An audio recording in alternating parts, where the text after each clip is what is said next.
आप ये देख रहे होंगे कि मैं ऐसे किस सोच में बैठा हुआ हूं। मैं सोच रहा हूं कि अपने घर में फॉल सीलिंग कराऊं तो कौन सा मटेरियल इस्तेमाल करूं, पीओपी या जिप्सम। आप भी जब फॉल सीलिंग कराते होगे उससे पहले आपके दिमाग में भी यही सवाल उठता होगा कि मैं इन दोनों में से कौन सा मटेरियल का इस्तेमाल करूं। आप भी ये सोचते होंगे कहीं मेरी सीलिंग भी कुछ टाइम के बाद इस तरह से नहीं हो जाएगी, कहीं मेरी सीलिंग थोड़े दिन के बाद लटक तो नहीं जाएगी, कहीं मैं सस्ते के चक्कर में गलत मटेरियल का इस्तेमाल तो नहीं कर दूंगा अपने घर की सीलिंग में। कौन सा मटेरियल मेरी सीलिंग के लिए सबसे रहेगा बेस्ट, कौन सी सीलिंग की जो ड्यूरेबिलिटी है वो सबसे ज्यादा रहेगी, कौन सी सीलिंग मेरे घर की सीलिंग को अच्छा स्टाइलिश डिजाइन दे पाएगी, कौन सी सीलिंग मेरे बजट में फिट रहेगी, कौन सी सीलिंग मेरे लिए सबसे ज्यादा बेस्ट रहेगी। ये सारे सवाल आपके दिमाग में आते होंगे और आपके लिए बड़ी परेशानी बन जाते होंगे। ये परेशानी बनते क्यों है? क्योंकि हमारे पास अच्छी इंफॉर्मेशन नहीं है, एक सही इंफॉर्मेशन नहीं है और पूरी जानकारी का अभाव होने से ये हमारी परेशानी बन जाते हैं। इस परेशानी का सॉल्यूशन मैं लेकर आया हूं इस वीडियो में। आपको करना यह है कि आपको पूरा वीडियो देखना है और वीडियो के एंड में आपको क्लियर हो जाएगा कि आपको इन दोनों मटेरियल में से कौन सा अपने घर में इस्तेमाल करना चाहिए और इन दोनों में से कौन सा मटेरियल आपकी उम्मीदों पर खरा उतरेगा। तो चलिए फटाफट से वीडियो को शुरू कर लेते हैं और आपको देते हैं स्टाइलिश और एक धमाकेदार जानकारी।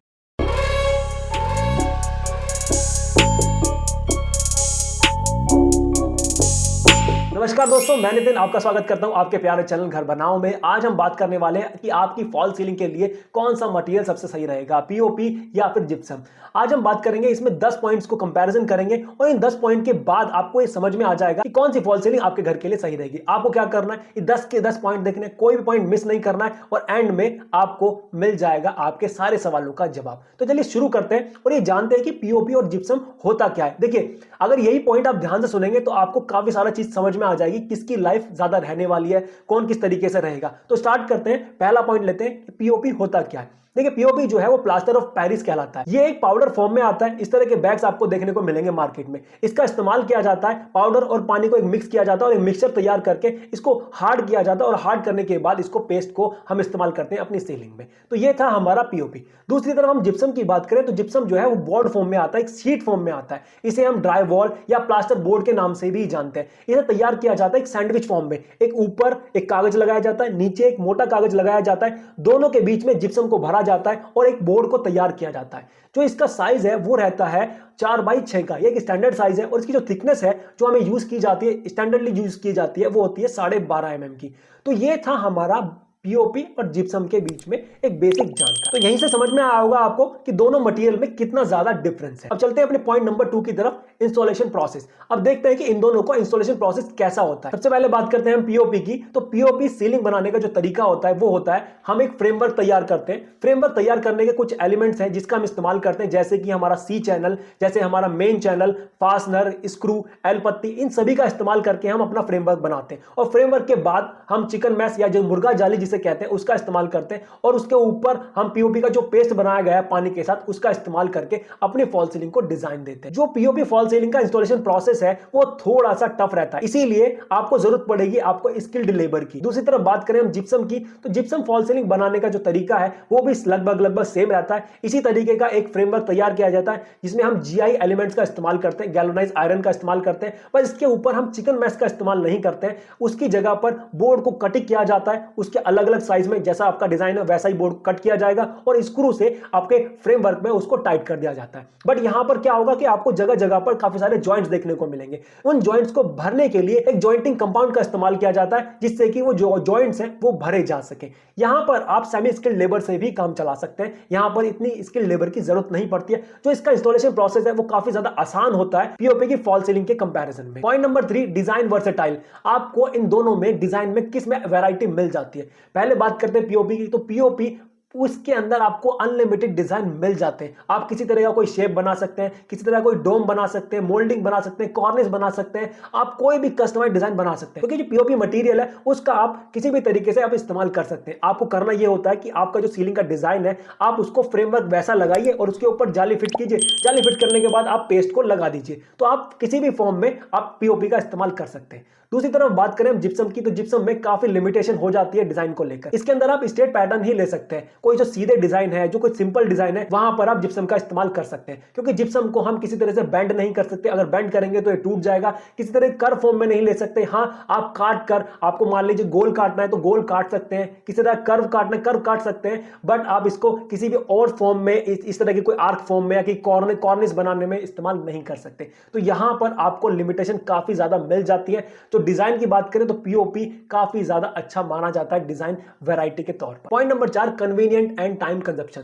ये पॉइंट काफी ज्यादा इंपॉर्टेंट है। सब लोग चाहते हैं कि हम कोई भी घर में काम कराएं वो आपके लिए सुविधाजनक हो और उसमें टाइम भी कम लगे। तो चलिए बात करते हैं हम पीओपी के लिए। पीओपी फॉल सीलिंग एक ऐसा प्रोसेस है जिसके अंदर कहीं ज्यादा समय लगता है। ये एक छोटे रूम की बात करें, एक स्टैंडर्ड रूम की बात करें तो 4 से 5 दिन समय लग जाता है, क्योंकि इसमें हमें हाथ से पेस्ट लगाना होता है पीओपी का, और या टॉवल से लगाना होता है, तो उसके अंदर काफी ज्यादा समय लगता है। सूखने के लिए भी इसके अंदर 3 से 4 दिन लग जाते हैं, तो इसके अंदर टाइम कंजप्शन ज्यादा लगता है। कन्वीनियंट की बात करें तो पीओपी बिल्कुल भी कन्वीनियंट नहीं रहता है। पीओपी फॉल सीलिंग करने से आपके घर में गंदगी काफी ज्यादा हो जाती है। आप देखिए, जो हम पीओपी का पेस्ट बनाते हैं और उसको जाली पर लगाते हैं तो 40% तो नीचे ही गिर जाता है। वो चिपकेगा आपकी दीवारों पर, विंडो पर, दरवाजों पर या आपके फ्लोर पर। आप जिस रूम में फॉल सीलिंग कराएंगे, फॉल सीलिंग कराने के बाद आपको अच्छी खासी सफाई भी करानी पड़ेगी, क्योंकि काफी ज्यादा डर्टी आपका रूम होने वाला है। आपको पेंट भी कराना पड़ेगा, क्योंकि दीवारें भी काफी ज्यादा गंदी हो जाती है। तो ये कन्वीनियंट बिल्कुल भी नहीं है। दूसरी तरफ बात करें जिप्सम की, तो जिप्सम में ऐसा बिल्कुल भी नहीं होता। आप फ्रेमवर्क लगाइए, फ्रेमवर्क लगाने के बाद रेडीमेड बोर्ड आते हैं, बोर्ड को लाइए, कटिंग कीजिए और आप उसको फिक्स कर दीजिए। यहाँ पर छोटी मोटी गंदगी जो होगी वो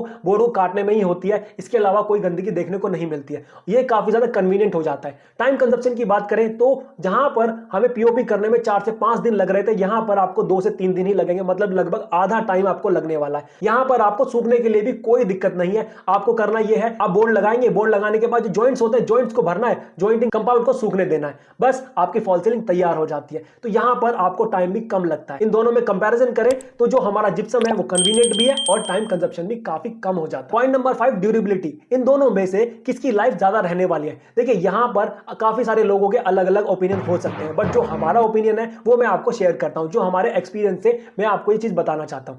जो पीओपी है उसकी लाइफ कहीं ज्यादा होती है, ये 15 से 20 साल तक आसानी से चल जाती है। ऐसा क्यों? इसके पीछे एक लॉजिक है, आप समझिएगा। जब हम पीओपी फॉल सीलिंग करते हैं तो उसके अंदर हम एक ही मटेरियल का इस्तेमाल करते हैं, जो होता है पीओपी का पेस्ट। हम उसे अपनी फॉल सीलिंग पर लगाते हैं और फॉल सीलिंग पर लगाने पर आपको देखेंगे कुछ टाइम के बाद भी इसके अंदर कोई क्रैक्स देखने को नहीं मिलते, क्योंकि ये एक ही मटेरियल से बना हुआ है। दूसरी तरफ हम बात करें जिप्सम की, तो जिप्सम के अंदर हम अलग अलग मटेरियल का इस्तेमाल करते हैं। आप सोच रहे हो कि ऐसा कैसे कह रहा हूं मैं, अभी सुनिएगा। जिप्सम की जो ड्यूरेबिलिटी है काफी कम होती है, ये 5 से 10 साल तक चलती है। अब देखिए, जब हम जिप्सम की फॉल सीलिंग करते हैं तो हम बोर्ड का इस्तेमाल करते हैं, साथ में जो जॉइंट्स होते हैं, जॉइंट्स को भरने के लिए हम जॉइंटिंग कंपाउंड का इस्तेमाल करते हैं। वो जॉइंटिंग कंपाउंड जो है थोड़े टाइम के बाद निकल जाता है। ऐसा क्यों? क्योंकि हमारे घर में मूवमेंट होती रहती है, एक्सपेंशन एंड कॉन्ट्रैक्शन होता रहता है। अब जब ये मूवमेंट होगी तो वो जो जॉइंट्स है वो खुल जाएंगे, क्योंकि जिप्सम और जो वो मटेरियल है जॉइंटिंग कंपाउंड का, वो अलग अलग मटेरियल है, और अलग अलग मटेरियल होने के कारण जो जॉइंटिंग कंपाउंड है वो थोड़े टाइम के बाद, सूखने के बाद निकल जाता है, तो वहां पर क्रैक डेवलप हो जाते हैं। तो इसी तरीके से इसके अंदर काफी ज्यादा मेंटेनेंस भी बार बार आपको करना पड़ता है। तो यहां पर मेंटेनेंस के मामले में, ड्यूरेबिलिटी के मामले में जिप्सम बोर्ड काफी पीछे रह जाता है। इसीलिए इस पॉइंट पर पीओपी काफी ज्यादा बेहतर माना जाता है। Point number 6, moisture resistant. इन दोनों ही मटेरियल को इस्तेमाल करने से पहले हमारे दिमाग में एक डर रहता है कि कहीं अगर हमारे घर में सीलन आ गई तो इन दोनों मटेरियल का क्या होगा। मैं आपको बताता हूं यहां पर कि दोनों ही मटेरियल में से कोई भी मॉइस्चर रेजिस्टेंट नहीं होता है। अगर सीलन आएगी तो दोनों को इफेक्ट पड़ेगा। अगर हमें इन दोनों में से कुछ चुनना है तो मैं कहूंगा कि आप पीओपी फॉल सीलिंग को ही चुनिएगा। ऐसा क्यों? अब सुनिए, मान लीजिए हमारे एक कमरे में पीओपी फॉल सीलिंग है, दूसरे कमरे में हमारी जिप्सम बोर्ड की फॉल सीलिंग है, और कुछ सीलन या कुछ मॉइस्चर आया और वो कॉन्टेक्ट में आया हमारी फॉल सीलिंग के। फॉल सीलिंग के कॉन्टेक्ट में आने को दोनों को गीला करेगा। गीला करने के बाद मान लीजिए वो सीलन खत्म हो गई है और आपकी फॉल सीलिंग सूख गई है। फॉल सीलिंग सूखने के बाद जो पीओपी की सीलिंग है वो वैसी की वैसी हो जाएगी, क्योंकि एक मिट्टी से बनी हुई है, मिट्टी सूखने के बाद ऐसी ही हो जाती है। दूसरी तरफ जो बोर्ड बना हुआ है वो कागज से बना हुआ है। कागज क्या होगा? गीला हो जाएगा। गीला होने के बाद बोर्ड फूल जाएगा, और फूलने के बाद वो लटक जाएगा और एक बदबू भी आपके रूम में क्रिएट कर देगा। इसलिए मैं कह रहा हूं कि अगर आपको इन दोनों में से चुनना हो मॉइस्चर रेजिस्टेंट के पॉइंट ऑफ व्यू से, तो आप चुनिएगा पीओपी को।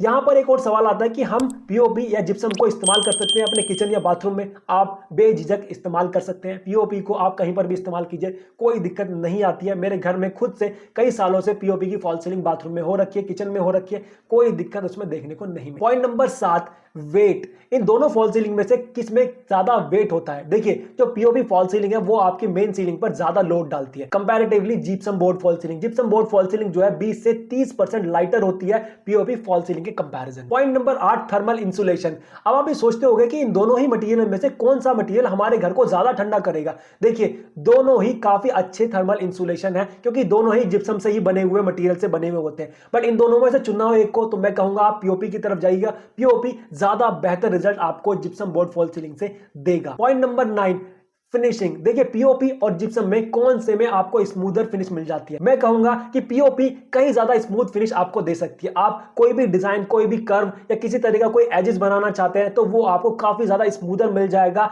जिप्सम बोर्ड के कंपैरिजन में। वैसे तो लगभग इन दोनों की फिनिशिंग सेम ही होती है, बट हमें एक को चुनना है तो हम पीओपी की तरफ जाएंगे। पीओपी कहीं ज्यादा स्मूथ फिनिश आपको दे सकता है। पॉइंट नंबर 10, ये हमारा लास्ट पॉइंट। इस पॉइंट में हम बात करेंगे कॉस्ट की, कि इन दोनों में से कौन सा किस कॉस्ट में आपको मिल जाएगा। बात करें पीओपी की, तो पीओपी आपको 120 से लेकर 150 रुपए पर स्क्वायर फीट तक मिल जाएगी। ये वैरी करेगा आपके डिजाइन पर, आपका किस एरिया में आप रहते हैं, किस स्टेट में आप रहते हैं, तो ये काफी ज्यादा इस पर वैरी करेगा। बट प्राइस आपको लगभग यही देखने को मिलेगा। बात करें हम जिप्सम बोर्ड फॉल सीलिंग की, तो जिप्सम बोर्ड फॉल सीलिंग आपको मिल जाती है 80 रुपए से लेकर 110 रुपए स्क्वायर फीट तक। यहां पर भी ये प्राइस वैरी करेगा, आपने किस तरीके का मटेरियल इस्तेमाल किया है, क्या आप ब्रांडेड बोर्ड इस्तेमाल कर रहे हैं, किस तरह की लेबर है, किस जगह पर आप रहते हैं। तो ये दोनों ही प्राइस काफी सारी अलग अलग चीजों पर डिपेंड करता है। ये थे 10 पॉइंट आपके लिए जो मैंने आपको बताए। पूरा कंपैरिजन कर दिया पीओपी सीलिंग और आपकी जिप्सम बोर्ड फॉल सीलिंग के लिए। अब आप डिसाइड कर सकते हैं आसानी से कि आपके घर के लिए कौन सी सीलिंग सबसे सही रहेगी, आपके बजट में कौन सी सीलिंग आने वाली है।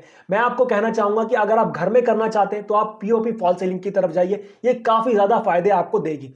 अगर आप किसी कॉमर्शियल पर्पज से इस्तेमाल करना चाहते हैं तो आप जिप्सम बोर्ड की तरफ जा सकते हैं, या आपको कोई घर सेल करना है या रेंट पर देना है तब आप जिप्सम की तरफ जाइए, कोई दिक्कत नहीं है। तो ये था मेरा ओपिनियन। आपका ओपिनियन क्या कहता है अब हमें नीचे कमेंट बॉक्स में बता सकते हैं। अगर किसी तरह का कोई सवाल आपके मन में अभी भी रह गया है तो आप नीचे कमेंट बॉक्स में पूछ सकते हैं, उसका आंसर हम जरूर करेंगे और आपको और ज्यादा हेल्प करने की कोशिश करेंगे। और ये इंफॉर्मेशन आपको कैसी लगी नीचे कमेंट्स में बताइएगा। वीडियो को लाइक कीजिएगा, चैनल को सब्सक्राइब कर लीजिएगा और इस वीडियो को कहीं ज्यादा शेयर कीजिएगा। नोटिफिकेशन बेल आइकन को दबाना बिल्कुल मत भूलिएगा। हमारे वीडियोस आप तक पहुंचते रहेंगे और आपको घर बनाने में मदद मिलती रहेगी। तो चलिए मिलते हैं अगले वीडियो में, तब तक के लिए बाय, नमस्ते एंड जय हिंद।